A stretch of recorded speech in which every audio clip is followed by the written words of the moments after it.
Um dos pontos fortes da Netflix ainda é o seu conteúdo original.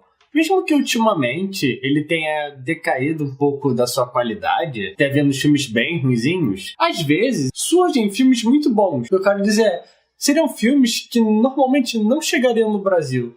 E se chegassem, iriam ficar só em alguns cinemas bem restritos. Por exemplo, nesse ano de 2018, teve o filme Não Quero Ser um Homem Fácil, que muito provavelmente eu não teria encontrado em nenhum cinema, e mais provavelmente ainda, eu nem teria vontade de assistir ele no cinema. E hoje me surgiu essa mesma surpresa, Shiki Ori Ori. E cara, realmente pra mim não tem uma sensação melhor do que você encontrar uma parada totalmente aleatória e encontrar a melhor sensação possível vendo um filme. No caso, essa animação é do mesmo estúdio de Your Name, que também tem no Netflix. E, cara, sem entrar muito nos detalhes da animação, só por ser do mesmo estúdio, ele tem um esmero tão grande na sua parte visual, é tão bonito, não sei se chega a ser do mesmo nível do Your Name, mas ele é tão bonito, é tão bem feito, é tão bem construído, que dá gosto de ver. Pra mim é tão bonito quanto o Violet Evergarden. Também pra mim é outra obra bem bonita.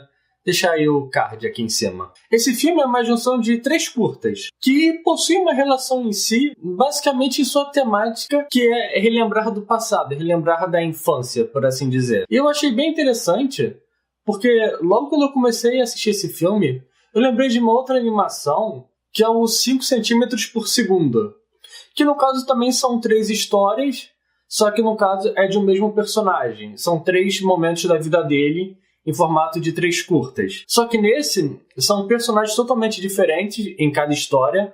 A única coisa que liga eles é a temática. Os 3 ocorrem na China, só que em províncias diferentes. E também, cada um desses curtas possui um diretor diferente, e se eu não me engano, os 3 são chineses. Apenas o estúdio é japonês, ou se eu não me engano, ele está em coprodução com outro estúdio. A primeira história se chama O Café da Manhã Ensolarado, que conta a história de um jovem que ele está trabalhando em Xangai e que ele começa a lembrar da infância dele e de certas partes da vida dele através de um prato de macarrão. É um prato de macarrão típico. E é interessante porque ele vai tendo essas memórias, ele vai tendo essas lembranças e ele vai vendo que na infância dele comia a mesma refeição, que era um restaurante perto da casa dele que fazia e que eles compravam, e tinha todo o ritual que eles faziam diariamente. E vai ter um outro momento dele já na juventude, e a comida já não é a mesma que ele comia na infância, mesmo sendo o mesmo prato. E ele adulto vai comer esse prato em outro lugar que não tem o mesmo gosto que ele tinha na infância dele. Essa foi a história que eu mais me identifiquei, principalmente que eu lembrei da minha infância. Não que eu comesse esse prato de macarrão, longe disso. Mas eu lembro da minha infância, porque eu passava bastante tempo na casa de minha avó, e eu lembro que a minha avó fazia uma sopa que eu nunca mais consegui comer na minha vida. Não que eu não saiba fazer sopa, eu sei. Só que nenhuma sopa que eu preparo, nenhuma sopa que eu como em nenhum lugar tem o mesmo gosto que tinha na minha infância. E é exatamente isso o que a história acaba mostrando. Esse sentimento de nostalgia, essa lembrança que ele vai tendo do passado dele através da comida, que ele nunca mais vai ter. E também tem outras coisas interessantes na história. Por exemplo, essa mudança de lugar que ele vai comendo também vai apresentando toda a juventude dele. E mostra ele no momento criança, ele é adolescente, ele é agora adulto. E a ambientação também vai mudando, porque já não são os mesmos lugares. Ele é agora adulto, tá chovendo na hora, e tá num clima mais de depressão, mais fechado. Enquanto ele tá na infância dele, é tudo tão ensolarado e bonito, dá uma alegria maior. Sabe, é como um prato de comida, no caso macarrão, faz o personagem ter tantas boas memórias. Às vezes memórias agridoce, porque nem tudo é só alegria, mas uma coisa tão simples, ou pequenos detalhes, faz você lembrar de coisas tão antigas e tão prazerosas de se lembrar. Agora, a segunda história, Meu Pequeno Desfile de Moda... Eu não sei se agora é Meu Pequeno Desfile de Moda ou Pequeno Desfile de Moda. Tô na dúvida agora. Ele conta a história de 2 irmãs. A mais velha que é modelo, mas ela já tá um pouco desmotivada com o trabalho dela, porque ela tá ficando já um pouco velha pro trabalho dela. E a segunda, que é a irmã mais nova, que ela tá começando a trabalhar, tá se formando em moda e tá começando a criar suas roupas. Também temos uma nova modelo que está assumindo o papel dessa antiga. E tem toda essa relação de mudança também. E a questão nessa história, que eu acho que é um pouquinho mais longa do que as outras, posso estar enganado, ela não tem nada a ver com comida, mas ela também tem uma questão de infância. Elas são duas irmãs que os pais já morreram há algum tempo, viveram separados por um longo tempo e acabam se reunindo de novo. Só que nisso ela está nessa fase que ela está começando a envelhecer para a profissão dela.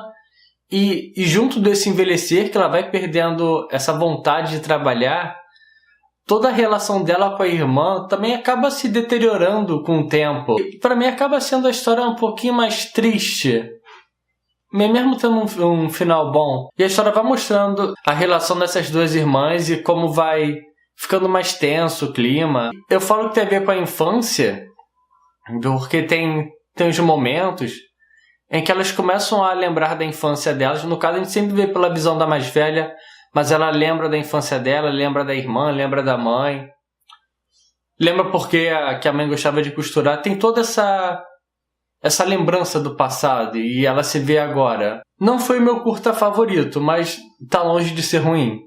Só não pegou o sentimento certo pra mim, essa é a verdade. E pra finalizar esses 3 contos, o último deles é o Amor em Xangai, que conta a história de 3 amigos na sua infância e o momento em que 2 deles acabam se apaixonando.